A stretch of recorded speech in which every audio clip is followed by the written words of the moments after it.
increases the features of things, obviously around the device. I couldn't get in on this this block, the edge of the first time I walked around the outside, it was only 2 feet up onto the actual circular. So I got up there, which again was just like we were standing having a cup of cocoa here, and what had happened? No pushing of your foot, nothing, no softness, it was rock hard solid. And got into the one central.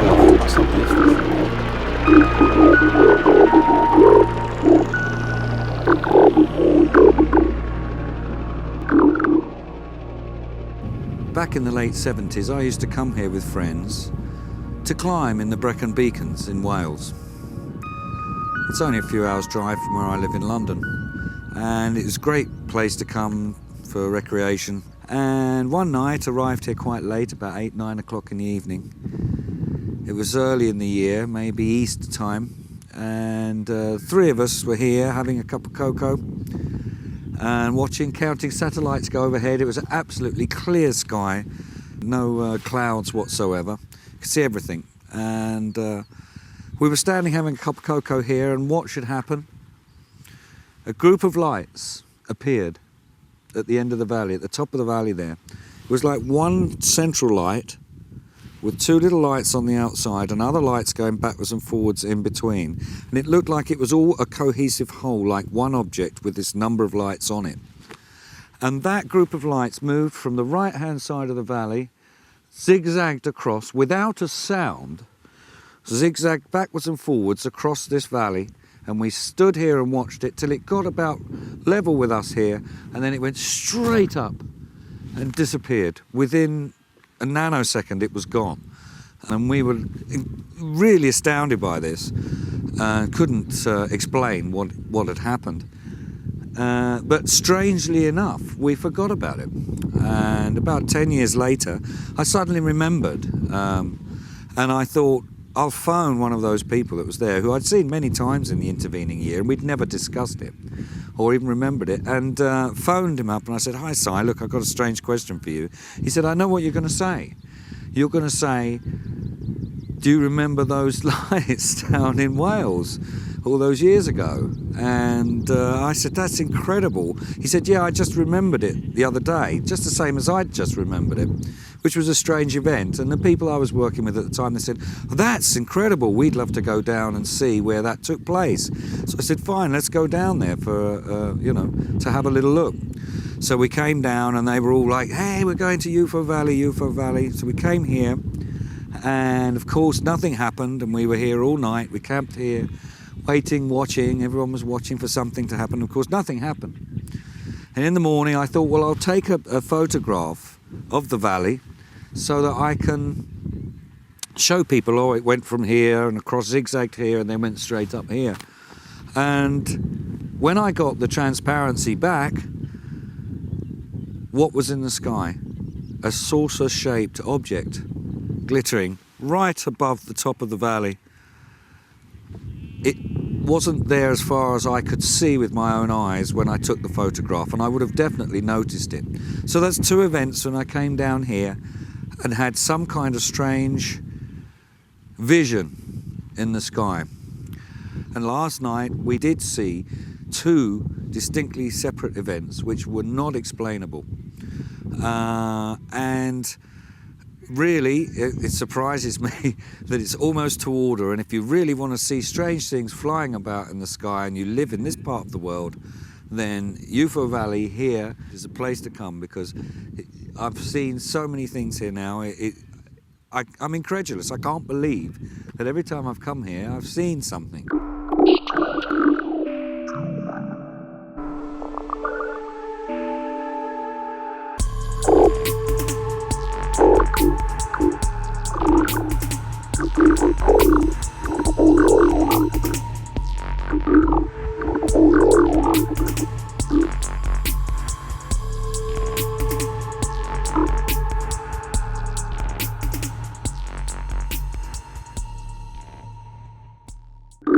I'm sure there's hundreds of questions I've got to ask, but sitting here, I was starting to ask stupid stuff.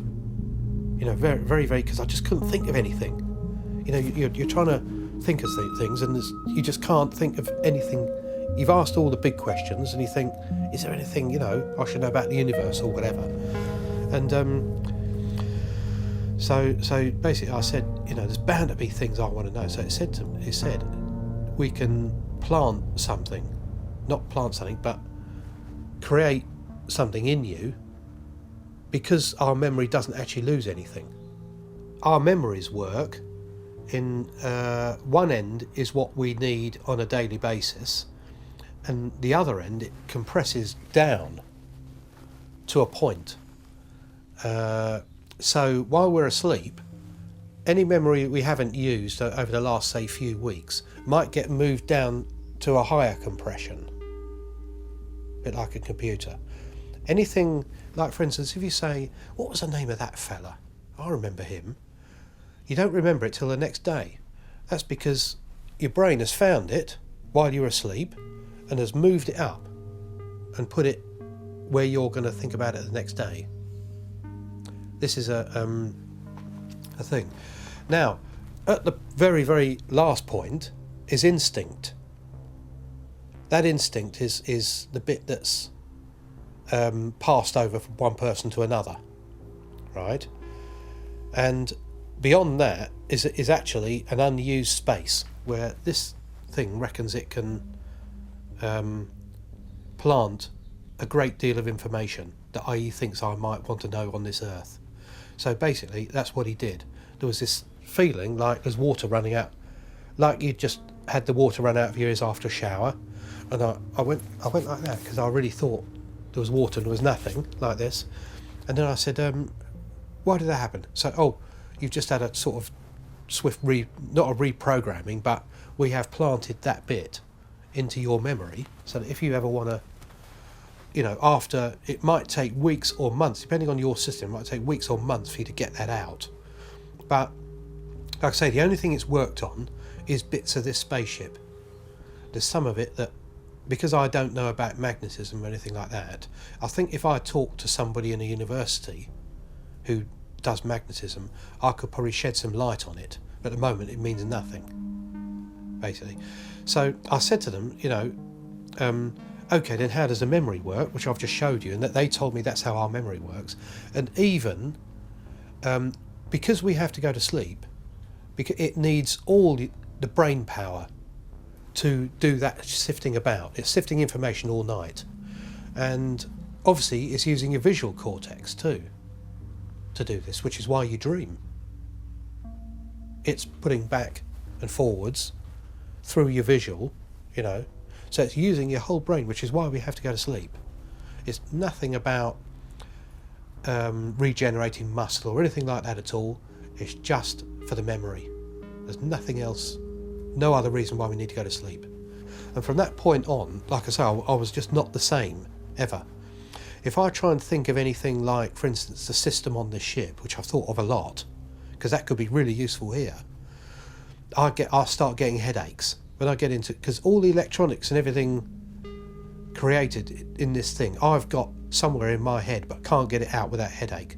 And it did warn me that if our brain system wasn't good enough, that it would overload, and you get headaches, high blood pressure, all sorts of stuff if you try to think about it too much. So what I've taught myself to not think about it.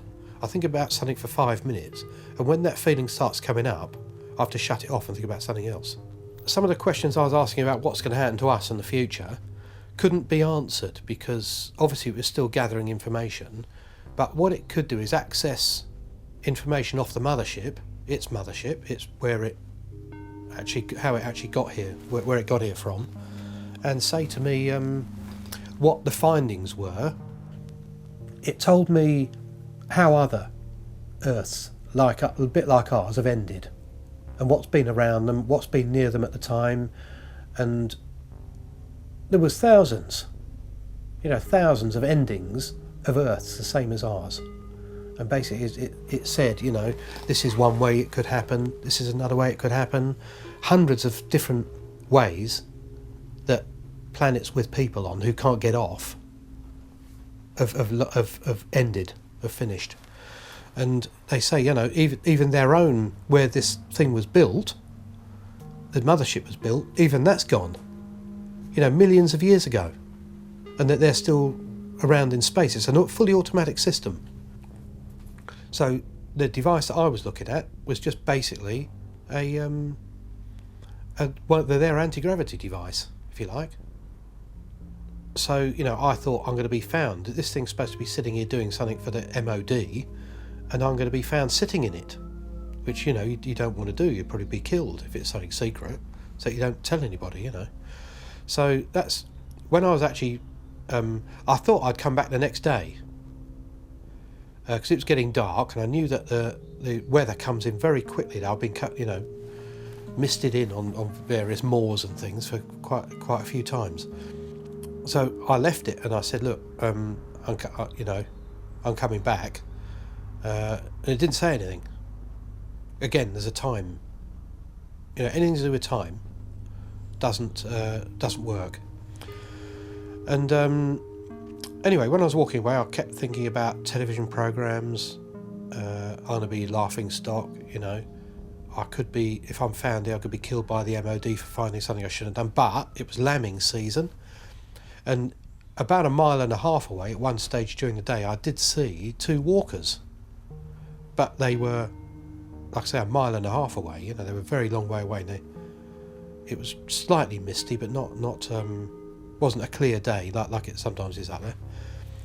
And I went back to the car, and when I got back to the car, it was 6:30. So I'm saying I was probably there 6 or 7 hours. And then I sat there for ages. I missed the B&B completely, so I just slept in the car in the end, thinking I've got to get back there, you know. And when I did go back, I spent ages making sure there's nobody looking at me. This was on the Sunday morning. Nobody was looking at me or anything. And basically, nobody about again. And when I got back, it had gone. And there was only... In fact, I had a really good search of the area, and only where I went like that with the grass underneath it the first time, there was a few bits of grass broken, and that was it. There's nothing else. No rings, no, you know, not like you hear all these stories about. And you know, it was all really weird. And all that time, I said, I'm going to keep this quiet for 10 years, because I'm sure that a TV program is going to say, oh, can we use your bit of film? You know, we took this, we did all this, can we use it? You know, you're going to look an idiot. Or because I didn't have, you know, if I'd said anything, the MOD would have jumped on me because I was on their land looking at something that was obviously secret.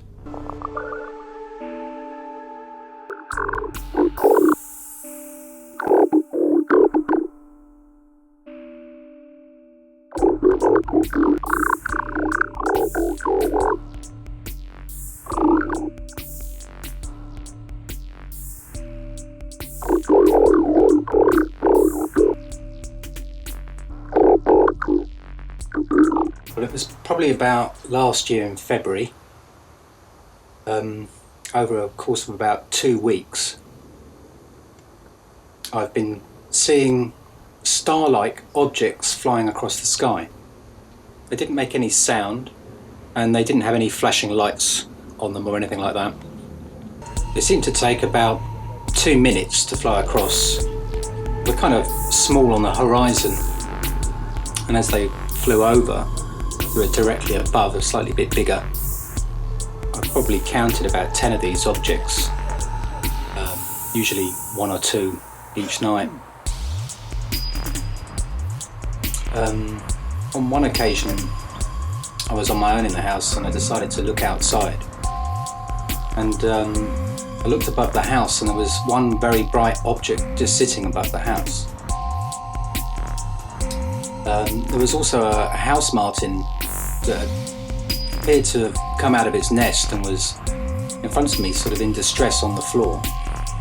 And this object immediately seemed to clock that I was looking at it and very quickly shot off up into the sky and disappeared. About a week or so after this event, I had some friends over and we were jamming, and we decided that we wanted to try and see some UFOs, and we said it as a bit of a joke. Let's go outside and let's have a look. So we'd finished jamming and stepped outside. And as soon as we looked up, there was a gigantic triangular shaped object just hanging above the house. We watched it sort of slowly move across the sky, and within about 30 seconds the thing just disappeared right in front of our eyes. We all agreed we'd never seen anything like it. We certainly ruled out helicopters, planes, satellites, or anything like a Chinese lantern. I've seen these sort of things before, and it really didn't look anything like that.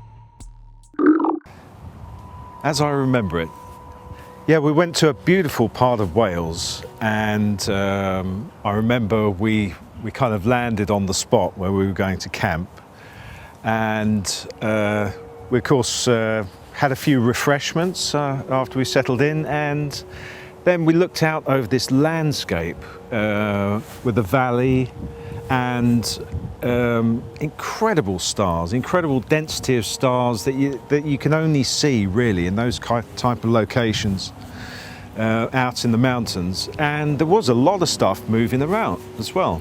For instance, you know, aircraft and what we thought initially were satellites. We were looking at these points of light in the sky, and we were going, oh, what's that? That must be a satellite. And then, oh no, it's not a satellite, because suddenly it's moving and doing these sort of zigzag dances. And I remember it kind of just going, and it was like nothing else. And this sky was full of stars, it was full of other things moving, aircraft, other things. And it definitely wasn't one of those.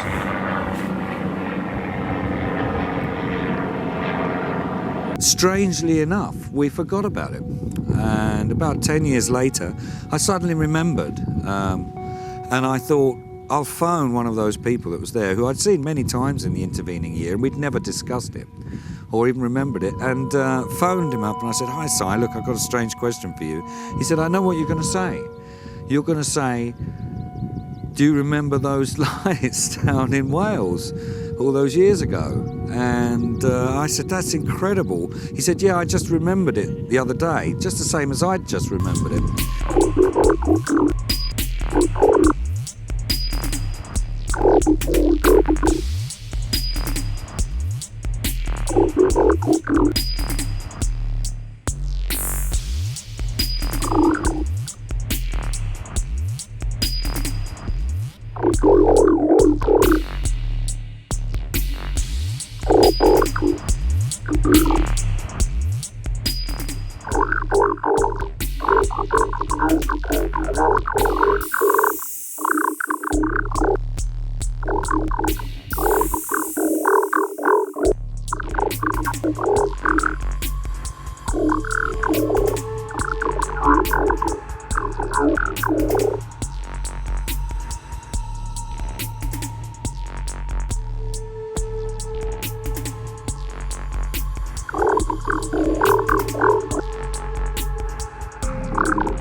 We live off the A10 for Enfield near the M25, and we were sitting just here on the Friday night when we saw a peculiar light coming from just over there, and it travelled very silently across and just over there to about the houses and disappeared. And about maybe a minute or so later, another one came along, same sort of trajectory across the sky. And again, eventually there was about 5, and tried to film the last one, and as I tried to film it, silly enough, forgot actually to press the record button. However, the next night on Saturday, we were sitting out once again because it was quite sunny and nice, and I was there with a friend and my partner, and we were just chatting about frivolous things when from just over my head here, something silent, couldn't hear it, but what caught the eye just above our head, and it travelled from here to about there, where that plane's now going across, and it had like an amber light at the bottom, and it was an orb of shape, and it was like viscous shiny on the outside, and it got to about just there where that plane's just passed and disappeared, and I managed to film that one, luckily enough.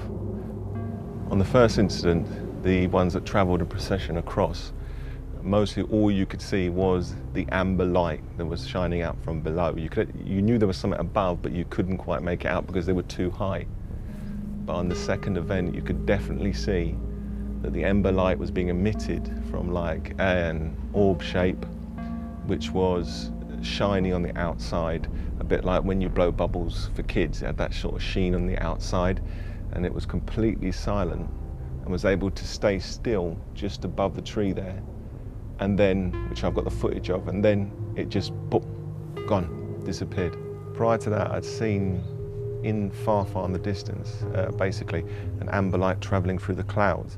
Well, there's quite a lot of light pollution here, so I just presumed it was some sort of plane which was catching its light in with the cloud and causing, you know, some sort of reflection, making it an amber colour, you know, a sodium-y amber light that you get from light pollution. And I'd seen maybe 4 occasions seen them, but never thought anything of it. It was only till these ones went directly above that I thought something of it and got footage. And these were 2 completely separate events. And like I said, I was lucky enough to catch the second one on camera. And the funniest thing was, my friend tried to take a picture of it and his camera wouldn't work. His cell phone camera wouldn't work. And that night he got home and called me on his landline and said his phone had just completely stopped, wouldn't work. Also, my phone and my daughter's phone reset to default, and still now I'm unable to basically get the phone to do any sort of specialised ring or anything. It would only stay on default. That's 2 phones. It travelled completely silently and completely straight.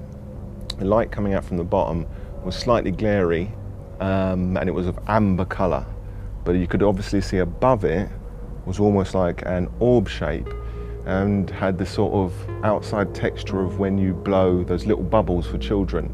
So it had that sort of sheeny shine on the outside, and then it just, boop, gone, disappeared. But